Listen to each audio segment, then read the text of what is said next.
audio or videotapes by calling 888-343-1940. And for more information about joining the Press Club, the few reporters in here who are not yet members of the Press Club, you can contact us at 202-662-7511. Before introducing our head table, I would like to remind the audience of some future speakers. Tomorrow our guest will be former U.S. Senator Sam Nunn, the co-chairman and CEO of the Nuclear Threat Initiative.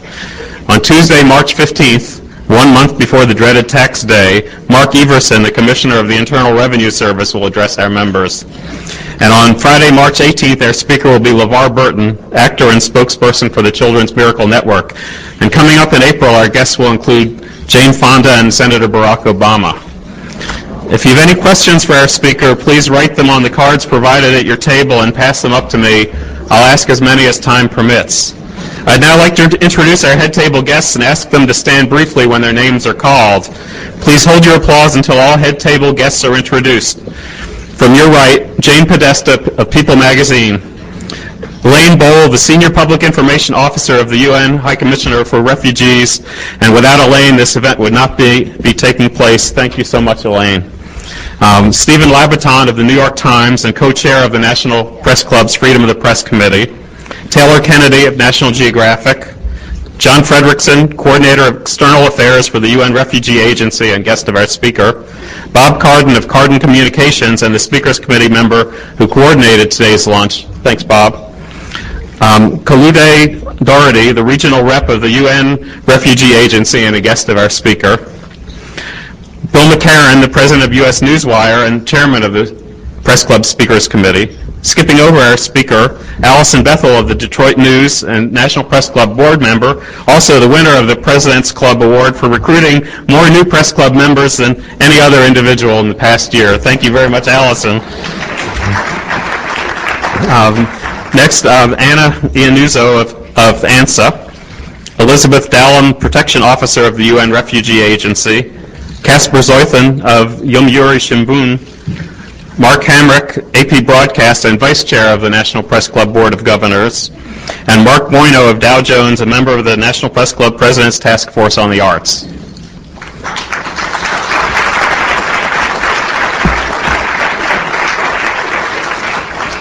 Throughout my year as National Press Club President, we will be hosting well-known public figures speaking on important policy topics, both domestic and international. That's why we're delighted today to welcome Angelina Jolie, the Goodwill Ambassador for the United Nations High Commissioner for Refugees. All of you know Ms. Jolie as an Academy Award-winning actress whose work includes Girl Interrupted, for which she won an Oscar, Golden Globe, Screen Actors Guild Award, and many, many more. Gia and George Wallace, for which she also received Golden Globes. Foxfire, Bone Collector, I could go on, and upcoming Mr. and Mrs. Smith. But as big a star as she is, Ms. Jolie is not here to talk about her movie career, but about a subject very close to her heart, the plight of the world's estimated 17 million refugees. Since the summer of 2001, Ms. Jolie has traveled with the UN Refugee Agency to some of the most remote and desolate regions on the planet, meeting refugees in Sudan's Darfur region, Sierra Leone, Cote d'Ivoire, Kosovo, and many other places. Her moving and exceptionally well-written field visit journal from Darfur is available on the UN Refugee Agency website at unhcr.org. She's also written a book about her work, Notes from My Travels, Visits with Refugees in Africa, Cambodia, Pakistan, and Ecuador. It sounds like our speaker qualifies for National Press Club membership. She's also producing A Moment in Time, a documentary for which she sent cameras and celebrities such as Jude Law and Bai Ling to 38 locations around the world. When it comes to the plight of refugees, she has reached out to speak truth to power around the globe. Recently at the World Economic Forum in Davos, Switzerland, where she informed participants ranging from Bill Gates to my colleagues at Businessweek. In October 2003, Ms. Jolie was given the first UNCA Citizen of the World Award by the UN Correspondents Association. The award cited her efforts to bring forgotten refugee crises to the attention of the world media. Our guest is not only a dedicated advocate for refugees, but a generous donor as well, funding many UNHCR initiatives and field operations. Ms. Jolie is in Washington now to spearhead an initiative to encourage law firms throughout the country to donate more pro bono legal work to refugees and refugee issues. In her travels, Ms. Jolie realized that many children were not granted asylum or other remedies because they have no access to the U.S. legal system. Tonight, she is the featured speaker at a national video conference that will outline the legal plight of child refugees and ask law firms around the country to give more time to the cause.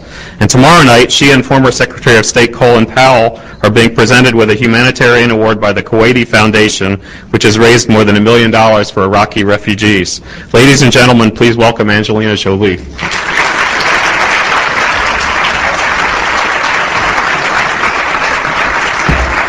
Oh my God. Thank you for that amazing introduction. First of all, thank you so much for allowing me to be here. And please help me. Maybe in a few minutes we'll stop because I'm nervous and I'll forget what I'm saying if this continues with the pictures. But thank you so much for allowing me to be here. Let me first, I'd just like to mention, take this opportunity, an important thing that's happening in Congress today. Later this afternoon, the House Appropriations Committee is voting on an emergency bill to provide needed assistance to victims of the tsunami, as well as displaced persons in Sudan and other parts of Africa. And I believe it is a very important bill. And I hear that Congressman Jesse Jackson Jr. is pushing for an amendment to restore the $150 million in food assistance to Sudan that had originally been asked for by the President. He's also proposing an additional $100 million of humanitarian assistance for African emergencies. So I think it's very important, and I hope that the House Committee does agree to it.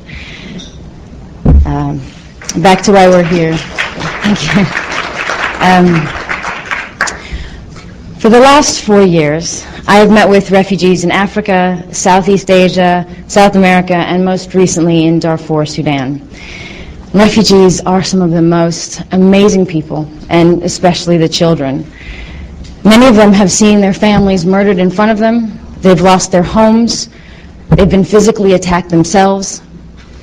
And yet, despite all of this, somehow, their spirits are unbelievably unbroken.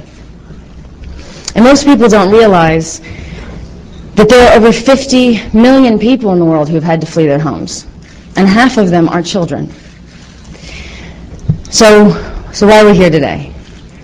2 years ago, I learned that every year thousands of these children cross into the U.S. alone, without a parent or a guardian. And they come from all over the world, from China, Ethiopia, Haiti, Guatemala, Sri Lanka, from everywhere. They're fleeing abuse, poverty, persecution. Many of them have been trafficked, kidnapped, and trafficked into the United States, and they're working in sweatshops or prostitution rings. They cross into our border, and they declare, "I'm in fear for my life." And we lock them in centers, and despite their very vulnerable situation, these children must then go to immigration hearings alone. They are not provided with any legal assistance to help them. I've been to immigration court. I can hardly understand it. I can't believe that any of us would expect that it's reasonable to send a child to face this by themselves. I actually think it's cruel. I strongly support a bill called the Unaccompanied Alien Children Child Protection Act of 2005, and that would help address the critical needs these children have for lawyers. I know how difficult it is to get legislation passed, but these children can't wait. So, to try to meet the legal needs of these children sooner than later, we have established the National Center for Refugee and Immigrant Children. This center will be run by the U.S. Committee for Refugees and Immigrants and the American Immigration Lawyers Association. The center will recruit lawyers from around the country to donate their time to help these children. So at this point, I would like to ask the directors of these two agencies to please stand and be recognized. I think...